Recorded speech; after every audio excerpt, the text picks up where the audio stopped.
Good morning students. कल हमने तत्पुरुष समास और कर्मधारय समास कर लिया था। आज हम करेंगे समास का तीसरा भेद, द्विगु समास। द्विगु समास इस समास का पूर्व पद संख्यावाची होता है तथा समस्त पद किसी समूह का बोध कराता है। समूह मतलब एक से ज्यादा वस्तुएं, और पूर्व पद संख्यावाची होता है। पूर्व पद मीन्स पहला। इसका जो पहला शब्द होता है वो क्या होता है? संख्यावाची, काउंटिंग वाला होता है। त्रि मतलब तीन, अठन्नी, अठ मतलब आठ, नवरत्न, नव मतलब नौ, चो मासा, चो मतलब चार। तो अब त्रिवेणी, तीन वेणियों का समाहार, इसको आप समूह भी लिख सकते हो। तीन वेणियों का समूह। वेणी होती है नदी, वेणी चोटी भी होती है और वेणी नदी भी होती है। तीन नदियों का समाहार या तीन वेणियों का समाहार, तीन वेणियों का समूह, कुछ भी लिख सकते हो। अठन्नी, आठ आनों का समूह। नवरत्न, नवरत्नों का समूह। चौमासा, चार मासों का समूह। ये लास्ट में समूह समूह समाहार समूह शब्द आएगा बस। सप्तऋषि, सप्त ऋषियों का समूह। पंजाब, पांच आबों का समूह। आब होता है, अम्बों भी कर सकते हो, आब भी सही है। आबों, आब होते हैं दरिया, नदियां या दरिया। शताब्दी, शत अब्दों का समूह, शत वर्षों का समूह भी लिख सकते हो। तिरंगा, तीन रंगों का समूह। पंचरत्न, पांच रत्नों का समूह। पंचवटी, पांच वटों का समूह। सप्ताह, सात दिनों का समूह।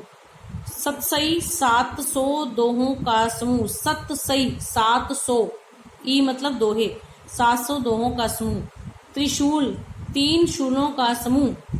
अष्टाध्यायी, 8 अध्यायों का समूह। त्रिभुवन, तीन भुवनों का समूह। नवरात्रि, 9 रात्रियों का समूह। पंचानन, 5 आननों का समूह। चौराहा, 4 राहों का समूह। चतुर्भुज, 4 भुजाओं का समूह। सप्तपदी, 7 पदों का समूह। चवन्नी, 4 आनों का समूह। त्रिभुज, 3 भुजाओं का समूह। दोपहर, 2 पहरों का समूह।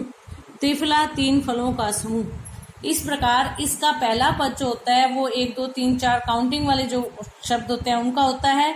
दूसरा, जब इसका समास विग्रह करते हैं तो समूह शब्द का प्रयोग करते हैं।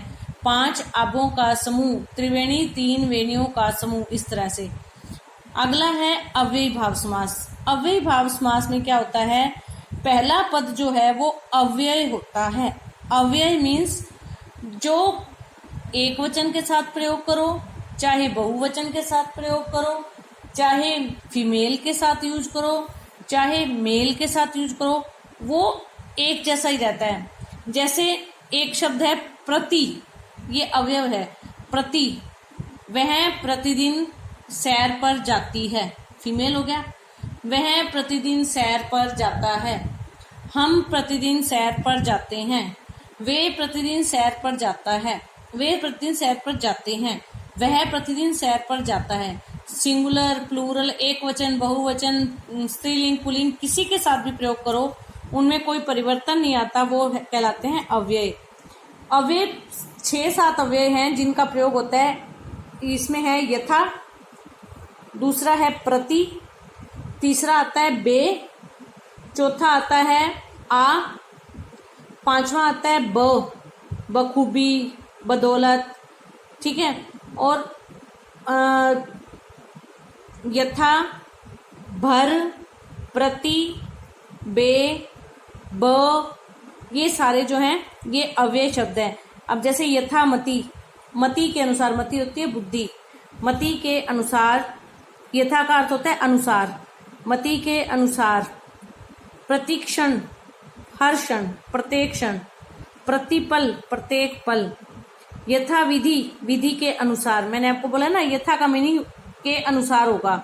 यथा विधि, विधि के अनुसार। यथामति, मति के अनुसार। प्रतिवर्ष, प्रत्येक वर्ष। यथा अवसर, अवसर के अनुसार। बेमन, बे शब्द आ गया ना, बिना मन के। आजन्म, आ गया ना, आव्यय, आजन्म, आमरण। आजन्म, जन्म से लेकर या जन्म भर। यथा सामर्थ्य, सामर्थ्य के अनुसार। बेहिचक, बिना हिचक के। आमरण, मरने तक। आजीवन, जीवन तक या जीवन भर। आगे है यथाशीघ्र, शीघ्रता के अनुसार भी लिख सकते हो, जितना शीघ्र हो उतना भी लिख सकते हो। प्रतिदिन, प्रत्येक दिन। यथा समय, समय के अनुसार। यथारूप, रूप के अनुसार। बेशक, शक के बिना। बेईमान, ईमान के बिना भी लिख सकते हो, बिना ईमान के भी लिख सकते हो। बेनाम, बिना नाम के। बेअकल, बिना अकल के। बेरोजगार, बिना रोजगार के। बेनकाब, बिना नकाब के या नकाब के बिना।